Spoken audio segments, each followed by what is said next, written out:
इस लेक्चर में हम लोग एलिमेंट, कंपाउंड और मिक्सचर के बारे में पढ़ेंगे और एक एक्टिविटी जो है 2.4 जो लास्ट एक्टिविटी है न्यू एनसीईआरटी में, आज उसको भी हम लोग पढ़ेंगे। तो प्रीवियस लेक्चर में हम लोग पढ़े थे जो मैटर होता है उसको दो भाग में डिवाइड किया जाता है, प्योर सब्सटेंस में और इम्प्योर सब्सटेंस में। इम्प्योर सब्सटेंस को ही हम लोग क्या बोलते हैं, मिक्सचर।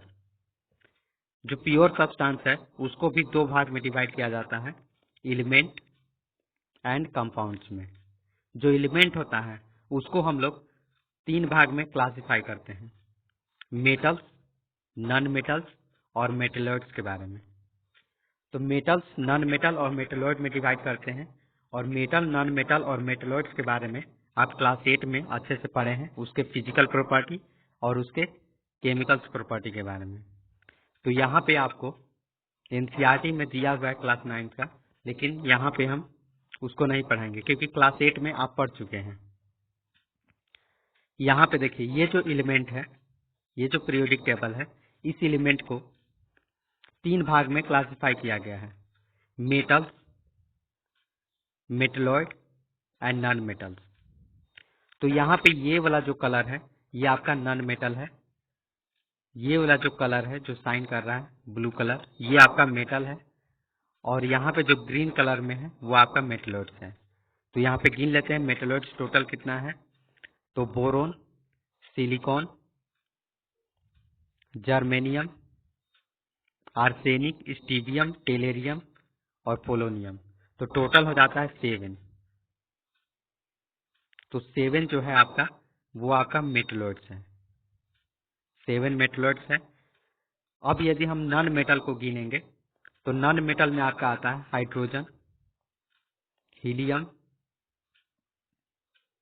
2 हो गया, carbon, nitrogen, oxygen, fluorine, neon, phosphorus, sulphur, chlorine, argon, selenium, bromine, krypton, iodine, xenon, astatine, radon और यहाँ पे टीएस और गैसम है। तो ये जो है एलिमेंट टोटल अगर हम लोग गिनेंगे तो नॉन मेटल में आपका आता है, टोटल आपका हो जाता है 20 एलिमेंट। नॉन मेटल जो टोटल है वो 20 एलिमेंट है, और यहाँ पे पीरियोडिक टेबल में जो टोटल एलिमेंट है वो आपका है 118। तो 118 में से यदि हम घटाते हैं नॉन मेटल को तो नॉन मेटल हो गया 20 और मेटलॉइड हो गया 20। नॉन मेटलॉइड, यहाँ पे नॉन मेटल 20 है और मेटलॉइड जो है वो 7 है, तो टोटल कितना हो गया 27। तो यहाँ पे 118 में से 27 को घटाएंगे तो कितना आएगा, तो यहाँ पे 118 में से 27 को घटाएंगे तो टोटल आएगा 91 एलिमेंट। तो ये जो एलिमेंट है 91 एलिमेंट, ये आपका कौन सा एलिमेंट है, ये आपका है मेटल्स। तो पूरे पीरियोडिक टेबल में मेटल कितना हुआ 91, नॉन मेटल कितना है 20 और मेटलॉइड जो है वो आपका कितना है 7 है। और अब तक आप लोग पूरा सिंबल याद कर लिए होंगे जो 34 सिंबल आपको दिया गया था। तो यहाँ पे जो पीरियोडिक टेबल है उसको हम लोग तीन भाग में क्लासिफाई किए हैं एलिमेंट के आधार पे। तो यहाँ पे मेटल, मेटलॉइड और नॉन मेटल में। मेटल का आप लोग फिजिकल प्रॉपर्टी को पहले भी याद किए होंगे, तो इसीलिए यहाँ पे छोड़ दिया गया है आपका। जैसे जो मेटल होता है वो लस्टर होता है, good conductor of heat and electricity होता है। तो ये सब प्रॉपर्टी जो है आपका एनसीईआरटी में भी दिया हुआ है। इसके बाद यहाँ पे एनसीईआरटी का कुछ इंपॉर्टेंट पॉइंट है, the number of elements known at present are more than 100। तो अभी जस्ट हम लोग देखे हैं कि टोटल कितना एलिमेंट है 118 एलिमेंट है।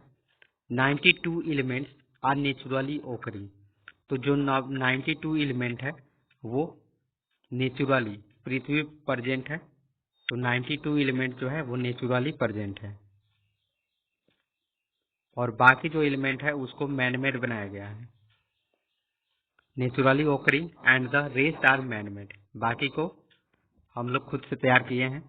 Majority of the element are solid, तो ज्यादातर जो एलिमेंट है वो आपका क्या है, सॉलिड है। 11 element are in gaseous state, और 11 जो एलिमेंट है पूरे पीरियोडिक टेबल में, जो 11 एलिमेंट है वो क्या है, गैसियस है। 2 element are liquid at room temperature, तो 2 एलिमेंट जो है लिक्विड के रूप में रहता है। कौन सा है, मरकरी और ब्रोमीन। तो मरकरी और ब्रोमीन जो है वो आपका लिक्विड के फॉर्म में होता है रूम टेम्परेचर पे। तो रूम टेम्परेचर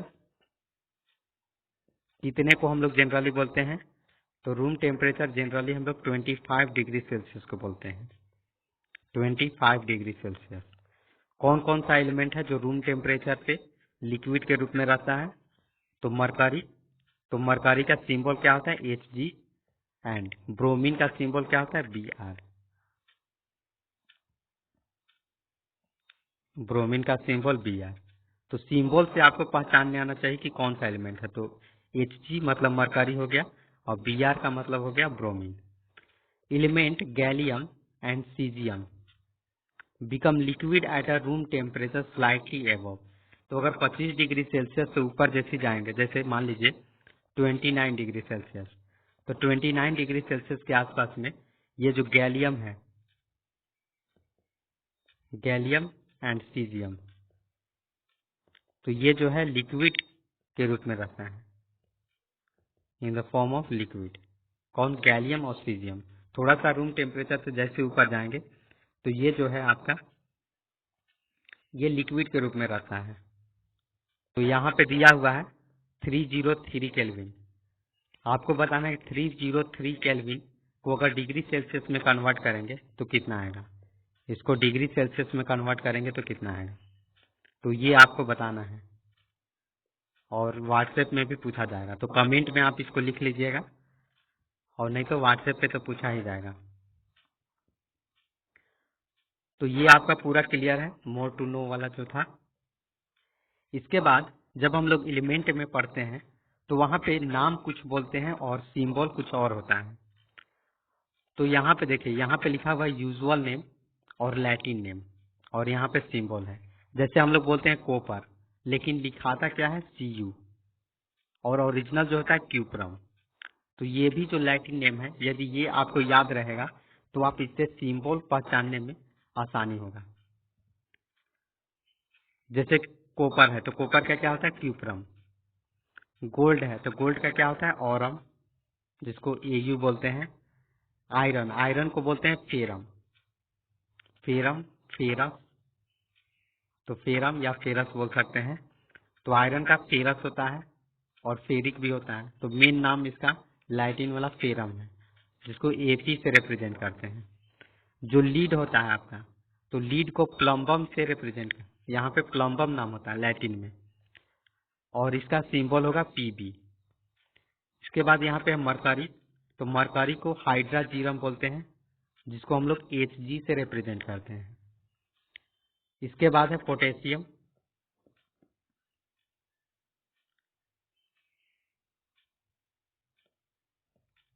इसके बाद है आपका पोटेशियम, जिसको हम लोग K से रिप्रेजेंट करते हैं, और इसका लैटिन नेम होता है कैलियम। तो यहाँ पे K का मतलब पोटेशियम है। सिल्वर, सिल्वर का मतलब होता है अर्जेंटम, तो यहाँ पे इसको हम लोग Ag से रिप्रेजेंट करते हैं। यहाँ पे सोडियम, सोडियम का यहाँ पे लैटिन नेम क्या है, नेट्रियम, इसको हम लोग Na से रिप्रेजेंट करते हैं। इसके बाद यहाँ पे है टीन, टीन इसको बोलते हैं स्टेनस या स्टेनम, जिसको हम लोग एसेंस से रिप्रेजेंट करते हैं। तो ये जो सिंबल है आपको याद करने में तभी आसानी होगा जब आपको लैटिन नेम इसका याद होगा।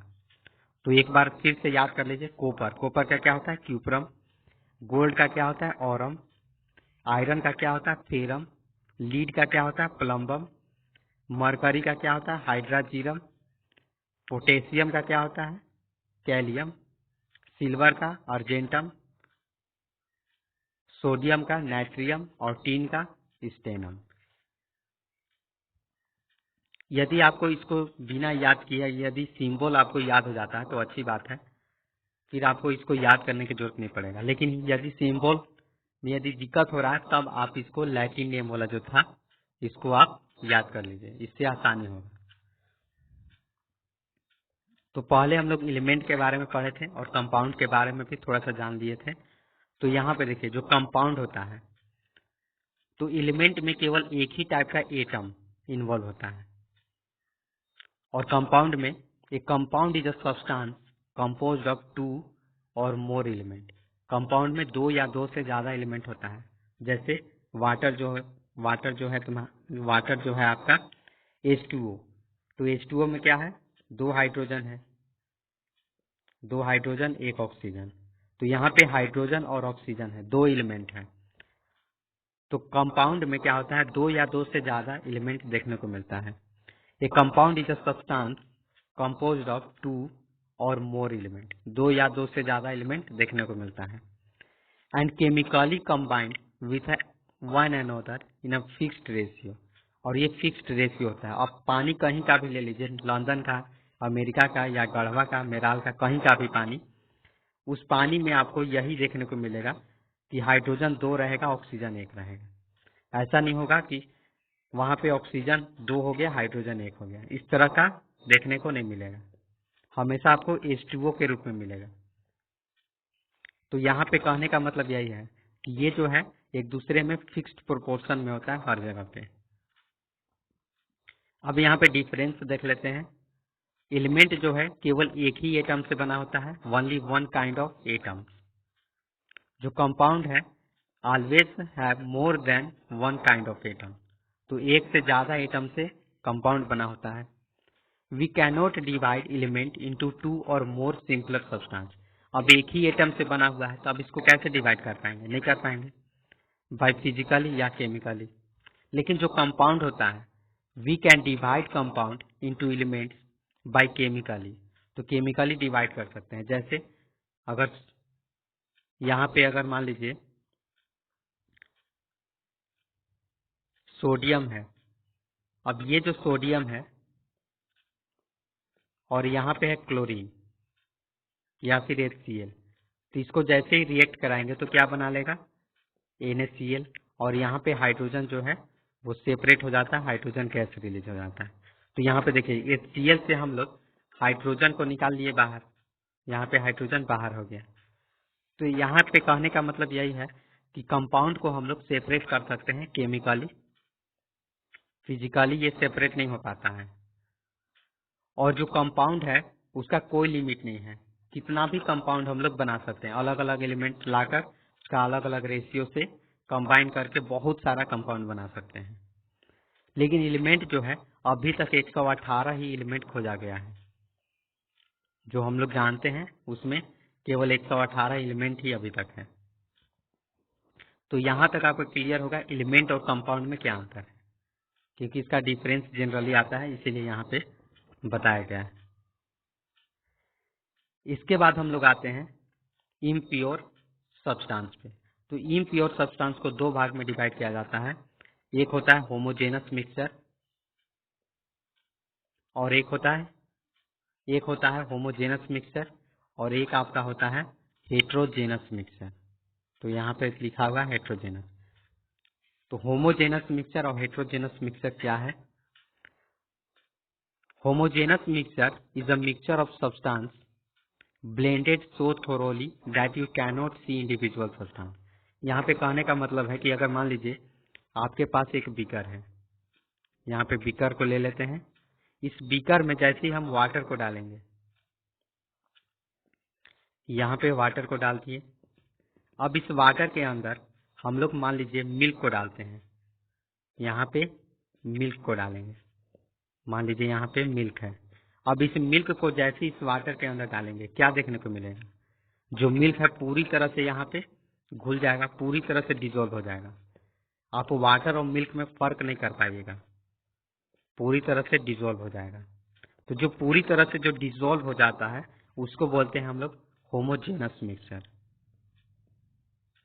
होमोजेनस मिक्सचर जिसको सेपरेट करना बहुत मुश्किल हो जाता है, मतलब ना के बराबर, तो उसी को बोलते हैं होमोजेनस मिक्सचर।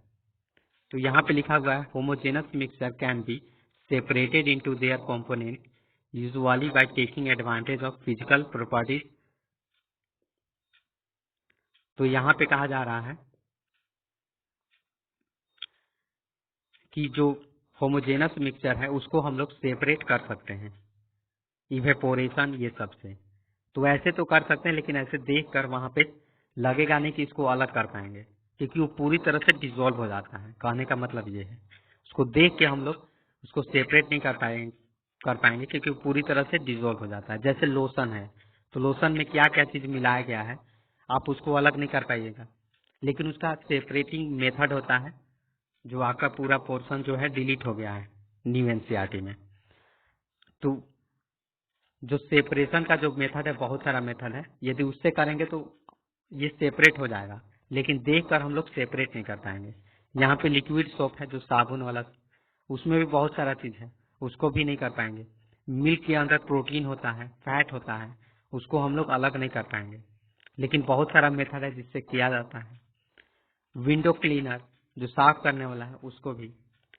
तो यहाँ पे होमोजेनस जो मिक्सचर है वो क्या होता है, इजिली डिसॉल्व हो जाता है, अच्छे से पूरा डिसॉल्व हो जाता है, उसी को बोलते हैं होमोजेनस मिक्सचर। और जो डिसॉल्व नहीं हो पाता है उसको बोलते हैं हेट्रोजेनस मिक्सचर। यहाँ पे देखिए, ये जो है हाइड्रोजन और ऑक्सीजन एक फिक्स्ड प्रोपोर्शन में है। यदि एक फिक्स्ड प्रोपोर्शन में होगा तो उसको भी बोलेंगे होमोजेनस कंपाउंड या होमोजेनस मिक्सचर। इसके बाद आते हैं हेट्रोजेनस मिक्सचर पे। तो ही heterogeneous mixture is a mixture that is not uniform. तो इसमें हर चीज फिक्स नहीं होता है, मतलब उसका अमाउंट जो है वो कम बेसी होते रहेगा। You can observe and separate individual part of the mixture. और इसको हम लोग इजिली सेपरेट कर सकते हैं। जैसे मान लीजिए एक इस तरह से बर्तन ले लेते हैं और इस बर्तन में बहुत सारा वेजिटेबल्स को रख देते हैं। यहाँ पे बहुत सारा कलर का वेजिटेबल्स है। अब इसको हम लोग अलग कर सकते हैं, क्योंकि अगर अलग अलग कलर का है वेजिटेबल्स तो उसको हम लोग इजिली देख कर ही अलग अलग कर सकते हैं। तो इस टाइप का जो मिक्सचर होता है इसको बोलते हैं हेट्रोजेनस मिक्सचर। Heterogeneous mixture. तो ये जो मिक्सचर वाला कंपाउंड है यहाँ पे खत्म नहीं होने वाला है, क्योंकि हेट्रोजेनस मिक्सचर होमोजेनस मिक्सचर के बारे में और भी डिटेल से हम लोग पढ़ेंगे सॉल्यूशन में, जो आपका लगभग लास्ट टॉपिक होगा सॉल्यूशन, लेकिन बहुत बड़ा टॉपिक है। तो यहाँ पे जो हेट्रोजेनस मिक्सचर है वो यूनिफॉर्म नहीं होता है, नॉट यूनिफॉर्म, ये इंपॉर्टेंट है आपके लिए। वहां पे होमोजेनस में यूनिफॉर्म होता है और हेट्रोजेनस जो होता है नॉट यूनिफॉर्म होता है।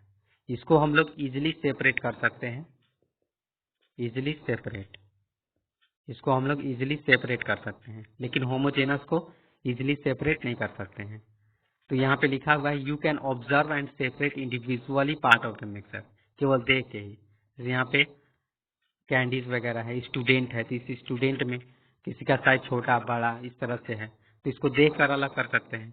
पिज्जा में अलग अलग चीज होता है, सलाद जो लेते हैं हम लोग उसमें भी खीरा ककड़ी हर चीज देखने को मिलता है, तो उसको हम लोग इजिली अलग कर सकते हैं देखकर। जैसे सैंड है और पानी है, दोनों को मिक्स कर देंगे तो दोनों अलग अलग हो जाएगा, तो वो क्या है, हेट्रोजेनस मिक्सचर। तो यहाँ पे हम लोग देख लेते हैं मिक्सचर और कंपाउंड में क्या डिफरेंस है।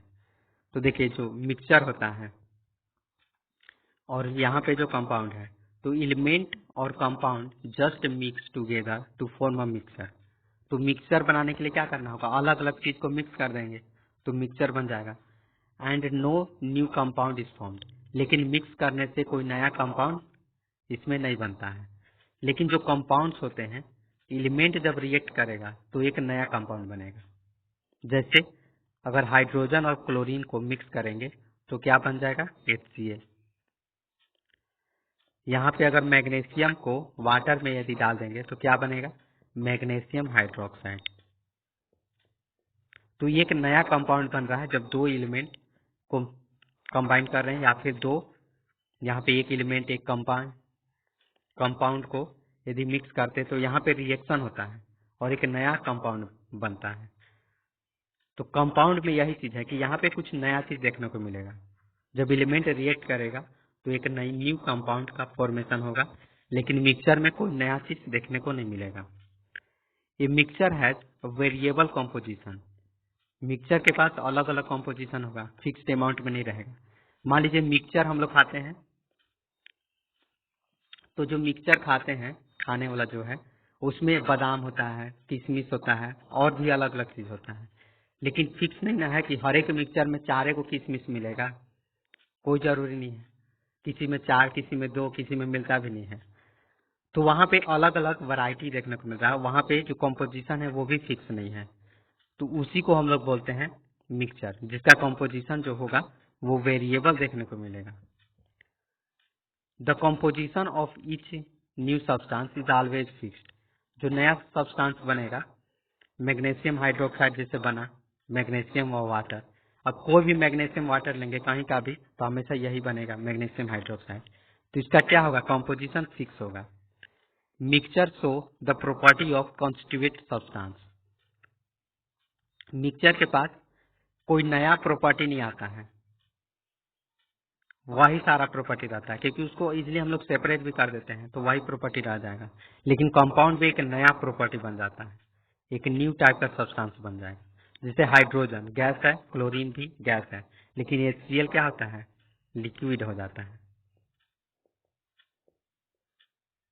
तो यहाँ पे एक नया तरह का सब्सटेंस ही बन गया है। तो ये चीज कंपाउंड में देखने को मिलता है। The constituent can be separated Fairlie usually by physical method, mixture को हम आसानी से अलग कर सकते हैं। मिक्सचर लेंगे, उसमें से किशमिश, उसमें से बादाम, उसमें से जो भी चीज होगा उसको अलग कर सकते हैं, लेकिन कंपाउंड में नहीं अलग कर सकते हैं। The constituent can be separated only by chemical या इलेक्ट्रोकेमिकल रिएक्शन, तो कंपाउंड को अलग करने के लिए हम केमिकल मेथड ही लगा सकते हैं, और कोई मेथड नहीं लग पाएगा।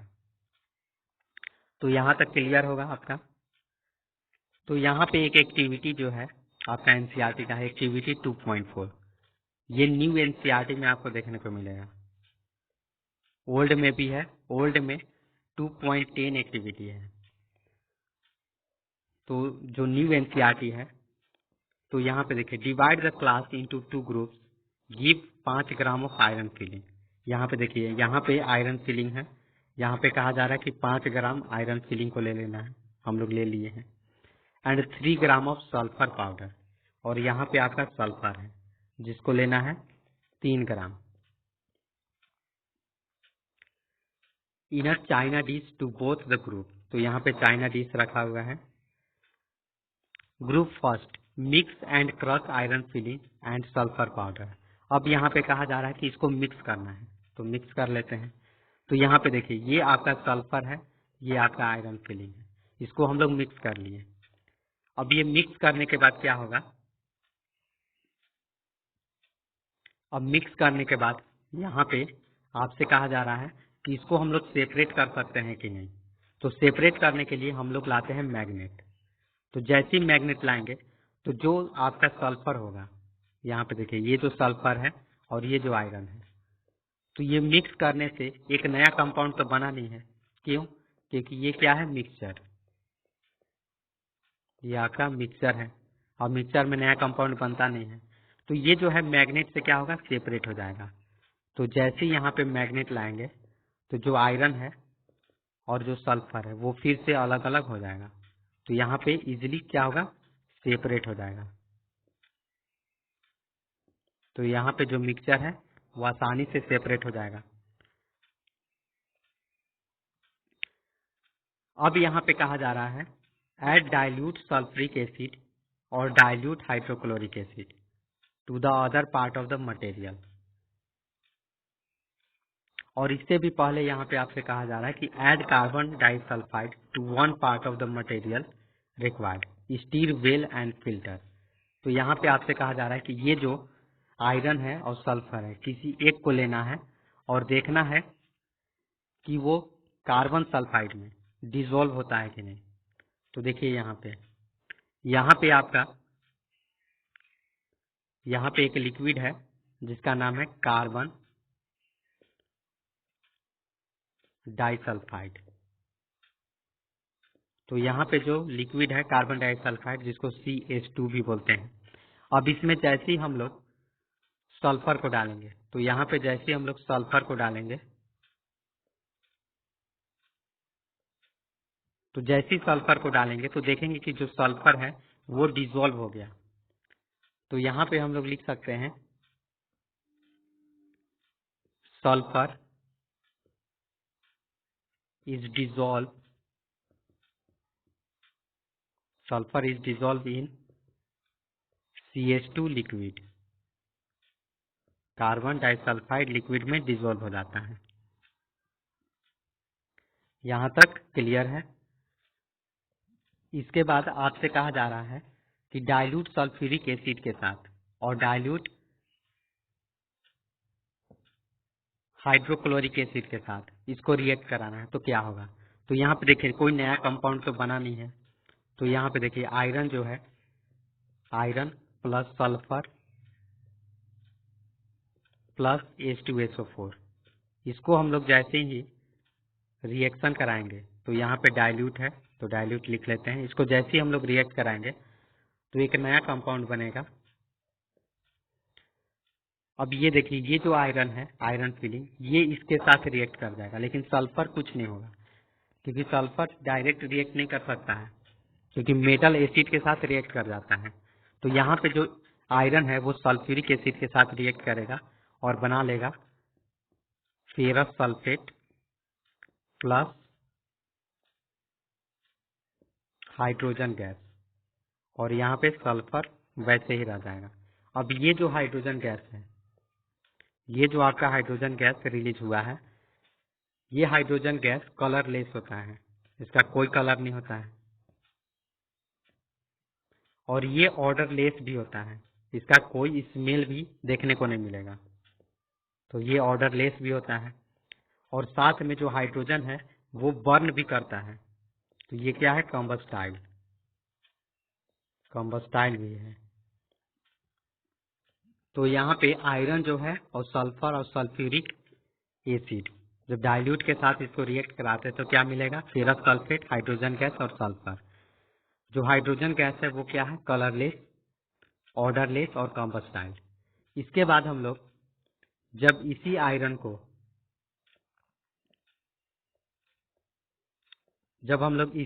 को और सल्फर को HCl के साथ रिएक्ट कराते हैं और यहाँ पे भी डाइल्यूट ही लेंगे, डाइल्यूट सल्फ्यूरिक एसिड। डाइल्यूट का मतलब आपको पता है, adding of solvent, adding of water, तो वाटर को वहां पे ऐड करते हैं। तो यहाँ पे HCl के साथ जैसे इसको रिएक्ट कराएंगे तो यहाँ पे भी क्या होगा, जो आयरन है वो आपका रिएक्ट करेगा HCl के साथ, तो यहाँ पे भी बन जाएगा फेरिक क्लोराइड, फेरस क्लोराइड बन जाएगा। और यहाँ पे हाइड्रोजन गैस, यहाँ पे भी हाइड्रोजन गैस आपका रिलीज होगा प्लस यहाँ पे सल्फर। अब हाइड्रोजन गैस के बारे में तो बता ही दिए हैं, कलरलेस, ऑर्डरलेस और कम्बस्टाइल होता है। तो यहाँ तक आपका क्लियर है। मिक्सचर वाला जो है आपका कंप्लीट हो गया। अब यहाँ पे कंपाउंड का देखेंगे। तो देखिए जब हम लोग सल्फर,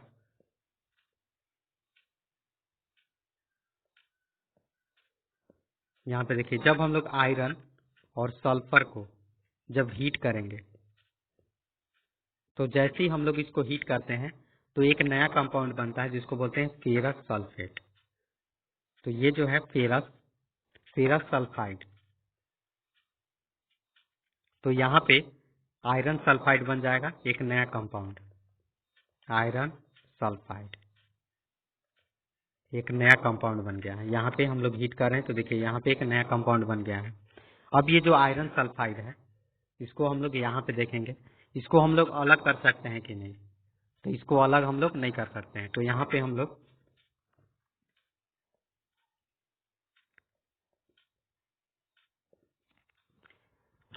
लोग लिख सकते हैं कि जो आयरन सल्फाइड होता है वो कैसा होता है, ब्लैक कलर। जब इसको हम लोग हीट करेंगे तो ये ब्लैक कलर का मिलेगा, आयरन सल्फाइड। और इसको हम लोग सेपरेट कर सकते हैं, तो इसको हम लोग सेपरेट नहीं कर सकते हैं। तो यहाँ पे लिख सकते हैं वी विल नॉट सेपरेट।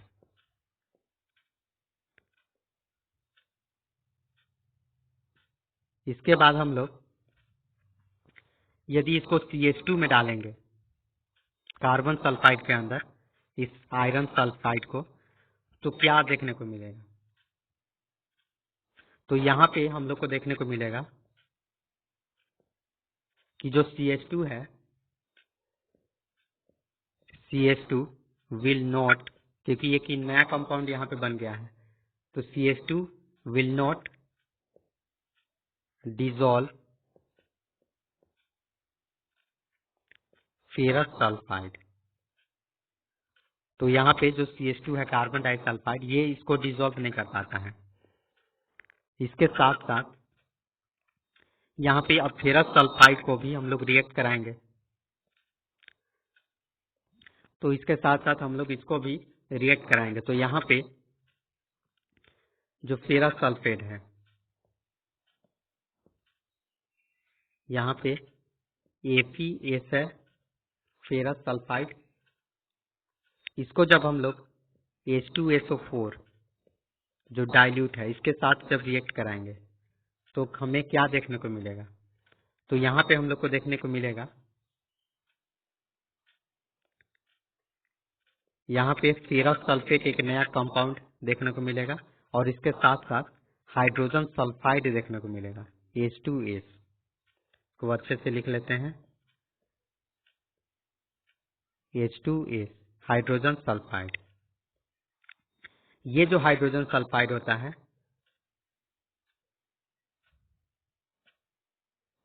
ये जो हाइड्रोजन सल्फाइड है ये आपका कलरलेस होता है और इसमें स्मेल देखने को मिलेगा जो कि सड़ा हुआ अंडा के जैसा स्मेल देखने को मिलता है। तो स्मेल ऑफ रोटेन एग, तो सड़ा हुआ अंडा के जैसा स्मेल देखने को मिलता है। इसके बाद जब हम इसको HCl के साथ जब रिएक्ट कराएंगे, तो देखिए इसको जैसे ही हम लोग HCl के साथ रिएक्ट कराएंगे, HCl डाइल्यूट, तो यहाँ पे हम लोग को फेरस क्लोराइड और इसके साथ साथ हाइड्रोजन सल्फाइड देखने को मिलेगा। तो यहाँ पे भी हम लोग को वही देखने को मिलेगा, सेम टाइप का। तो यहाँ तक आपका पूरा क्लियर है। इस एक्टिविटी को आपको अच्छे से नोट डाउन कर लेना है क्योंकि ये एक्टिविटी आपके लिए बहुत ज़्यादा इम्पोर्टेंट है। तो आज बस हम लोग यहीं तक पढ़ेंगे, कल से हम लोग सॉल्यूशन से रिलेटेड पढ़ेंगे।